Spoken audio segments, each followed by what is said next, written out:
पहले हम ए खंड को हल करते हैं। ए खंड में पहला क्वेश्चन है, मानव में हृदय एक तंत्र का भाग है जो संबंधित है, तो हृदय परिसंचरण से संबंधित है, तो पहले में द। दूसरा, कौन से यंत्र द्वारा रक्तदाब मापा जाता है, तो स्पाइरोगैमोनोमीटर द्वारा रक्तदाब मापा जाता है। तीसरा क्वेश्चन देखिए, अवटु ग्रंथि को थायरोक्सिन हार्मोन बनाने के लिए आवश्यक है। अवटु ग्रंथि को थायरोक्सिन हार्मोन बनाने के लिए आयोडीन आवश्यक है। इसके बाद में चौथा क्वेश्चन देखिए, सभी अनैच्छिक क्रियाओं का नियंत्रण मस्तिष्क का कौन सा भाग करता है। अनैच्छिक क्रियाओं का नियंत्रण मस्तिष्क का मेडुला ओब्लिगेटा करता है। पांचवा क्वेश्चन, निम्नलिखित में से कौन से पदार्थ में क्रिस्टलन जल उपस्थित नहीं होता। देखिए, धावन सोडा में 10 क्रिस्टलन जल के अणु होते हैं, जिप्सम में 2 होते हैं, प्लास्टर ऑफ पेरिस में आधा जल का अणु क्रिस्टलन होता है और बेकिंग सोडा में नहीं होता, तो इसका आंसर होगा स। छठवां क्वेश्चन, ये एक चित्र दे रखा है और दिए गए चित्र अनुसार उपरोक्त अभिक्रिया में बनने वाली एक्स गैस, तो Zn प्लस H2SO4, ये अभिक्रिया है जिसमें ZnSO4 प्लस H2, तो हाइड्रोजन गैस बन रही है, तो इसका ऑप्शन होगा स। एक तत्व क्यों मुलायम है और चाकू से काटा जा सकता है। तत्व ठंडे जल के साथ तेजी से अभिक्रिया करता है। निम्नलिखित में से तत्वों को पहचानिए। लिथियम, पोटेशियम और सोडियम, इनको चाकू से काटा जा सकता है, तो इसमें पोटेशियम ऑप्शन दे रखा है, तो इसका आंसर होगा पोटेशियम। आठवां क्वेश्चन है, परावर्तन के नियम लागू होते हैं। सभी दर्पणों के लिए परावर्तन के नियम लागू होते हैं, तो इसमें द आएगा। देखिए, पानी का अपवर्तनांक 1.33 है। पानी में प्रकाश की चाल, तो देखिए म्यू बराबर C/V होता है। म्यू अपवर्तनांक है, C वायु में प्रकाश का वेग है और V है वो पानी में प्रकाश की चाल है। तो हमें पानी में प्रकाश की चाल हमें निकालनी है, तो इसको पक्षांतर करते हैं, तो V बराबर क्या आ जाएगा C/म्यू। अब हम इसमें मान रखें तो वायु में प्रकाश का वेग कितना होता है, 3 × 10⁸ होता है, बटे म्यू का मान हमें 1.33 दे रखा है।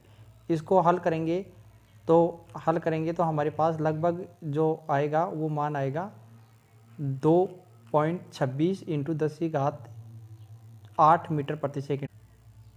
विद्युत आवेश का मात्रक SI मात्रक है, वो कूलाम होता है। ये परिपथ में A और B बिंदु के बीच में तुल्य प्रतिरोध ज्ञात करना है। तो देखिए, यहाँ पर ये दोनों प्रतिरोध हैं, जो 2 ओम के दोनों प्रतिरोध हैं, ये श्रेणी क्रम में हैं, तो R बराबर 2 + 2, तो ये हो गए 4।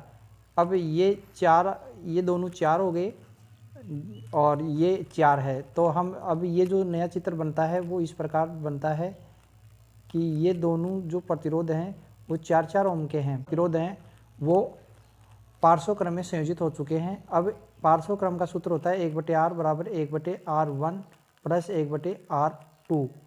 अब इसको हम हल करें तो 1/4 प्लस 1/4 लघुत्तम आता है 4, तो 1 + 1 बराबर 2/4। अब ये कट रहा है तो 1/2 आ गया। अब 1/R बराबर 1/2 आ गया है, तो अब इसको उल्टा करते हैं तो R बराबर 2 ओम आ जाता है, तो इसका जो आंसर होगा वो होगा 2 ओम। 2 ओम ये इसका आंसर होगा। 12वां क्वेश्चन है, विद्युत धारा उत्पन्न करने की युक्ति को कहते हैं। विद्युत धारा विद्युत जनित्र द्वारा उत्पन्न होती है। तो ये 12 क्वेश्चन थे जो ऑब्जेक्टिव टाइप थे। दूसरा क्वेश्चन है, रिक्त स्थानों की पूर्ति कीजिए। इसमें पहला है, स्रावित हार्मोन के समय और मात्रा को खालिस्तान क्रियाविधि से नियंत्रित किया जाता है। पुनः वर्णन। दूसरा क्वेश्चन है, संदेश संचारित करने के लिए तंत्रिका तंत्र इस खालिस्तान में आएगा, विद्युत आवेग को प्रयुक्त करता है। तीसरा क्वेश्चन है, पारितंत्र में एक पोषी स्तर से दूसरे पोषी स्तर में ऊर्जा की कमी होती है। ऊर्जा की कमी होगी या ऊर्जा का ह्रास होगा। है टिहरी बांध, ये गंगा नदी पर स्थित है।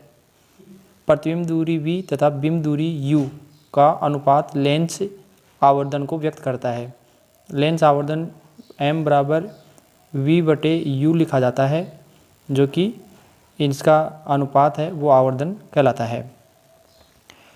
फिर अगला क्वेश्चन है, विद्युत बल्बों के तंतुओं के निर्माण में टंगस्टन का उपयोग किया जाता है। तो इस खाली स्थान में आएगा टंगस्टन। लघुत्तरात्मक क्वेश्चन आपको एक शब्द में या एक पंक्ति में उत्तर देखना। तंत्रिका ऊतक किसके संगठन जाल से बना है? तो ये न्यूरॉन के संगठन जाल से बना है, न्यूरॉन के या तंत्रिका कोशिका से। कौन सी अंतःस्रावी ग्रंथि मानव शरीर की वृद्धि का नियमन करती है? तो इसमें आएगा पीयूष ग्रंथि। अगला क्वेश्चन है, CFC का पूरा नाम? तो इसका क्लोरोफ्लोरोकार्बन इसका पूरा नाम है। फिर है क्वेश्चन, मानव के कौन से अंग में क्लोरोफॉर्म जीवाणु पाया जाता है? ये मानव के आंत में पाया जाता है। फिर है, पुनर्चक्रण क्या है? कुछ पदार्थ ऐसे होते हैं जिनका पुनर्चक्रण किया जा सकता है, मतलब उससे नई सामग्रियाँ बनाई जा सकती हैं, उनको पुनर्चक्रण कहते हैं। जैसे प्लास्टिक है और जो धातु के टुकड़े हैं, ऐसा जो कचरा जो पुनः चक्रित किया जा सकता है, उससे नए पदार्थ बनाए जा सकते हैं, तो उसे हम पुनर्चक्रण कहते हैं। छठवां है, संतरे में पाए जाने वाला अम्ल? संतरे में सिट्रिक अम्ल पाया जाता है। अम्ल के जलीय विलयन द्वारा विद्युत के संचालन का नामांकित चित्र बनाइए। विद्युत के संचालन का नामांकित चित्र ये है। ये है, स्वाद के आधार पर अम्ल व क्षार में अंतर। अम्ल स्वाद में खट्टे होते हैं और क्षार स्वाद में कड़वे होते हैं। फिर अगला है, दंत क्षय का कारण लिखिए। देखिए, दंत क्षय कब होता है? जब मुख का pH मान 5.5 से कम हो जाता है तो दंत क्षय होता है। तो ये दंत क्षय का कारण है।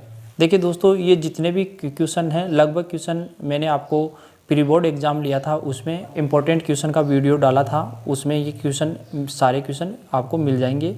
लगभग क्वेश्चन आपको बताए हुए हैं। फिर देखिए 10वां क्वेश्चन, किसी विद्युत परिपथ में धारा नियंत्रक का क्या कार्य है? देखिए, जो प्रतिरोध है, उस प्रतिरोध को निकालने से विद्युत धारा का जो मान है वो बदलता है। प्रतिरोध निकालने से धारा है वो नियंत्रित होती है।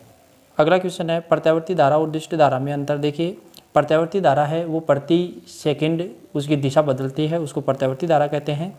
और दिष्ट धारा जिसकी दिशा परिवर्तित नहीं होती है, उसको दिष्ट धारा कहा जाता है। किसी विद्युत धारावाही सीधी नली परिनलिका के भीतर उत्पन्न चुंबकीय क्षेत्र किस प्रकार का है?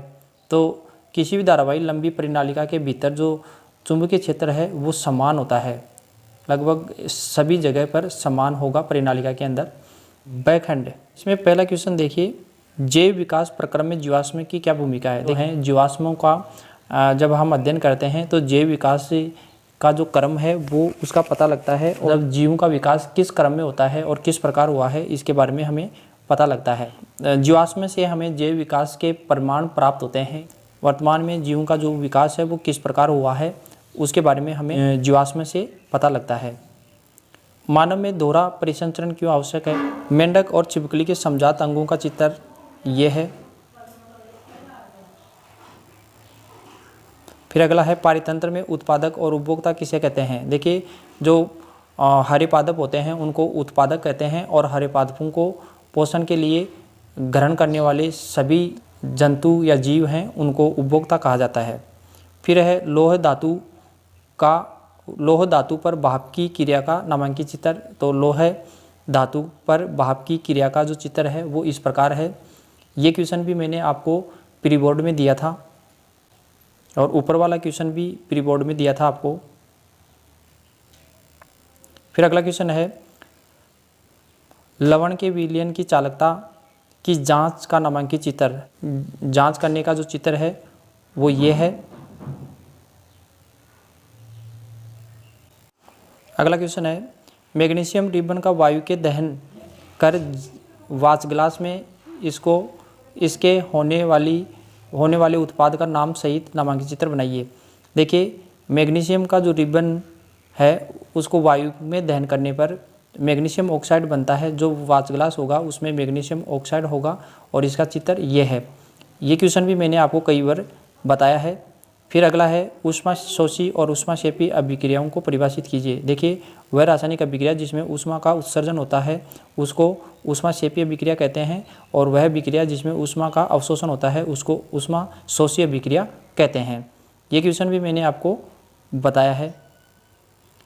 फिर अगला है तन्यता को परिभाषित कीजिए और सबसे अधिक तन्य धातु का नाम लिखिए। तो तन्यता क्या है? धातुओं के अंदर एक विशिष्ट गुण पाया जाता है कि उसको खींचकर लंबे तार बनाए जा सकते हैं। ये धातुओं का गुण तन्यता कहलाता है, और सबसे अधिक तन्य जो धातु होती है वो सोना होता है। फिर अगला क्वेश्चन है प्रकाश के अपवर्तन के 2 नियम। तो पहला जो नियम है आपतित किरण, अपवर्तित किरण और अभिलंब तीनों एक ही तल में स्थित होते हैं। पहला तो ये है, और दूसरा है स्नेल का नियम। आपतन कोण साइन आई यानी आपतन कोण या अपवर्तित कोण साइन आर दोनों का अनुपात स्थिर होता है, ये स्नेल का नियम भी कहलाता है। तो ये 2 नियम प्रकाश के अपवर्तन के थे। अगला क्वेश्चन है श्रेणी क्रम में संयोजित 4 प्रतिरोध R1, R2, R3 एवं R4 के तुल्य प्रतिरोध ज्ञात करने के लिए सूत्र की व्युत्पत्ति कीजिए। तो ये R1 है, ये R2 है और ये R3 है और ये R4 है। ये सारे के सारे श्रेणी क्रम में संयोजित हैं। अब यहाँ पर देखिए, इसमें जो विद्युत धारा प्रवाहित की जाती है वो सब में समान होगी, लेकिन इनमें जो विभवांतर है वो सब में अलग अलग होगा। ओम के नियम से हम जानते हैं V बराबर IR होता है, तो I का जो मान है वो इसमें सब में समान होता है, तो V का मान अलग अलग होगा। तो V1 बराबर क्या होगा? IR1 पहले प्रतिरोध के लिए, और इसी प्रकार V2 बराबर आएगा IR2, और इसी प्रकार V3 के लिए आएगा वो आएगा V3 बराबर IR3, और V4 के लिए आएगा IR4। अब अगर हम सबके मान जोड़ें, V बराबर क्या आ जाएगा? V1 plus V2 plus V3 plus V4, इस प्रकार ये सबके मान आएंगे। तो इसके मान हम इन समीकरणों से रखें तो इसका IR1 plus IR2 plus IR में I कॉमन आ रहा है, तो IR1 प्लस R2 आएगा।